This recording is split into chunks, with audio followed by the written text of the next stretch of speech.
Oh guys, alam niyo na kung anong gagawin dito. So para sa tumibay, ang ilalagay nyo yung mamahaling bulak, bacon. Yan cotton bacon. Yan ang gagamitin nyo, wag yung mumurahing bulak para matibay. Patitibayan natin yan. Gamit yung cotton bacon. Okay? So yan. Wala kayong makikita niyan sa Mercury, yung mga ganyang bulak.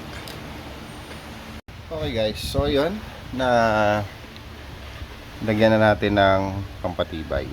Okay, so yan. Ito. Yan nakaangat na yan hindi na siya umaangat. Okay, so ang purpose natin dito mga boss, para kumapit ng sobrang dikit. Yan, ayan ang tumutulong yung bulak na yan. So kaya pagka kayo ay nagawa ng ganitong bulak ang hanapin nyo cotton bacon. Yan guys, okay, ganyan po wala kayong mabibili niyan sa Mercury. Okay, ayan ang tibay niya pwede na nating ikasayan. Ang sabi ni Huawei, sadyang sakit na po yan ng laptop.